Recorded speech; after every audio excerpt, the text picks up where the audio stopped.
Chapitre 26 De Unitate Ecclesiae, suite.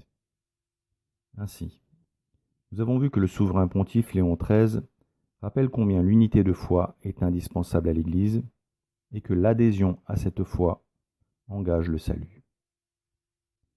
Il nous met ensuite en garde sur le risque de ne pas discerner la nature de cette unité en se laissant guider par nos opinions.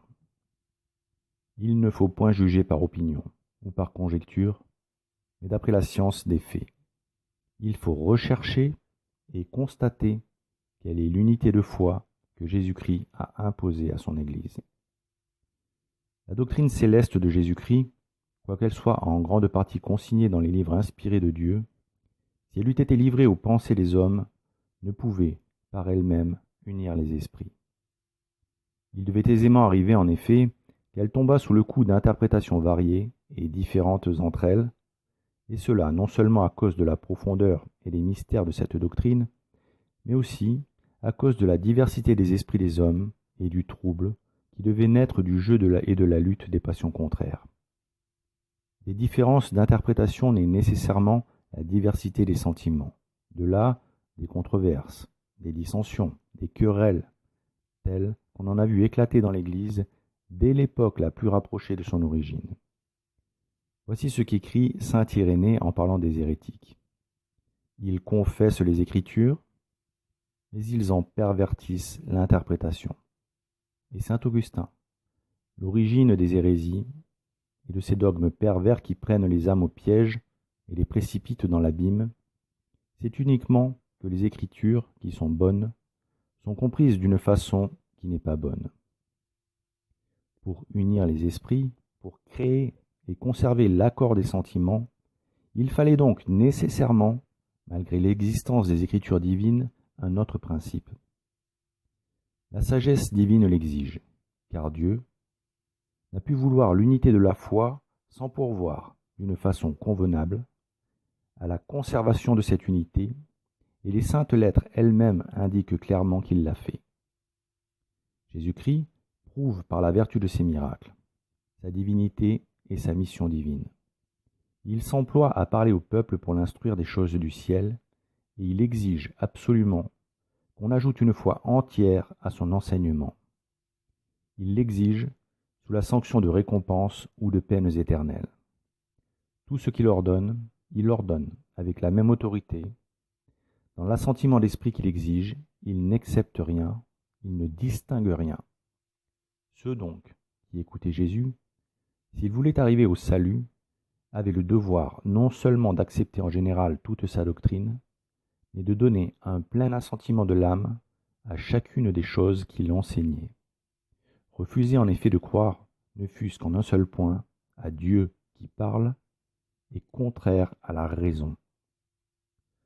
On comprend donc que la nature de l'unité de l'Église concerne la totalité de la doctrine enseignée par notre Seigneur Jésus-Christ lorsqu'il prêcha aux hommes la vérité. Il ne s'agit pas de passerelles, de points communs ou d'éléments de convergence qui rapprocheraient les membres coupés des membres vivants pour arriver à une unité faite de briques et de brocs.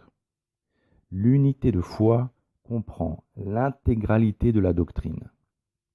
Et le Saint-Père insiste sur le fait que l'Écriture sainte, en elle seule, ne garantit pas l'unité de foi à cause de la multitude des personnalités des hommes qui, face à des écrits, perçoivent et interprètent différemment ce qu'ils lisent.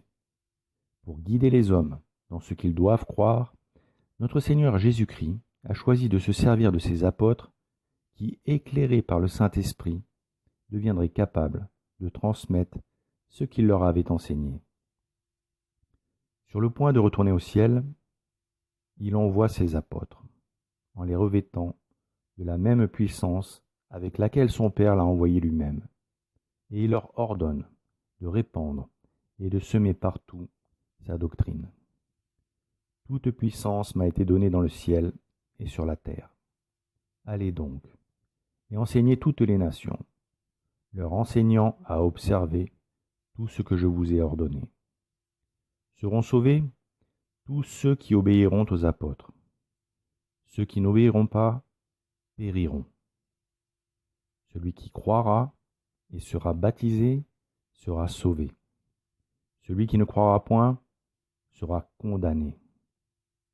Et comme il convient souverainement à la providence divine de ne point charger quelqu'un d'une mission, surtout si elle est importante et d'une haute valeur, sans lui donner en même temps de quoi s'en acquitter comme il faut, Jésus-Christ promet d'envoyer à ses disciples l'Esprit de vérité qui demeurera en eux éternellement. Si je m'en vais, je vous l'enverrai, le Paraclet. Et quand cet Esprit de vérité sera venu, il vous enseignera toute vérité. Et je prierai mon Père, et il vous donnera un autre Paraclet pour qu'il demeure toujours avec vous. Ce sera l'Esprit de vérité. C'est lui qui rendra témoignage de moi, et vous aussi, vous rendrez témoignage. Ensuite, il ordonne d'accepter religieusement et d'observer saintement la doctrine des apôtres comme la sienne propre. Qui vous écoute, m'écoute. Qui vous méprise, me méprise. Les apôtres sont donc envoyés par Jésus-Christ, de la même façon que lui-même est envoyé par son Père. Comme mon Père m'a envoyé, ainsi, moi, je vous envoie. Par conséquent, de même que les apôtres et les disciples étaient obligés de se soumettre à la parole du Christ, la même foi devait être pareillement accordée à la parole des apôtres par tous ceux que les apôtres instruisaient en vertu de leur mandat divin. Il n'était donc pas plus permis de répudier un seul précepte de la doctrine des apôtres que de rejeter quoi que ce fût de la doctrine de Jésus-Christ lui-même. À la lecture de ces mots, on peut considérer l'abîme qui sépare la doctrine catholique de la doctrine moderniste de Vatican II, qui affirme par exemple au sujet de l'indifférentisme et de l'œcuménisme interreligieux que des musulmans prient le Dieu unique, alors qu'ils ne croient pas au Dieu unique qui est trinitaire, ni en la divinité de notre Seigneur Jésus-Christ. Cela implique qu'en conséquence, que lorsqu'ils prient ce qu'ils nomment Dieu, ils prient un esprit qui n'est pas Dieu, un esprit qui aurait inspiré au départ un faux prophète pour créer une fausse religion afin de détruire la chrétienté. Un esprit enfin qui de siècle en siècle entraîne en enfer des millions et des millions d'âmes.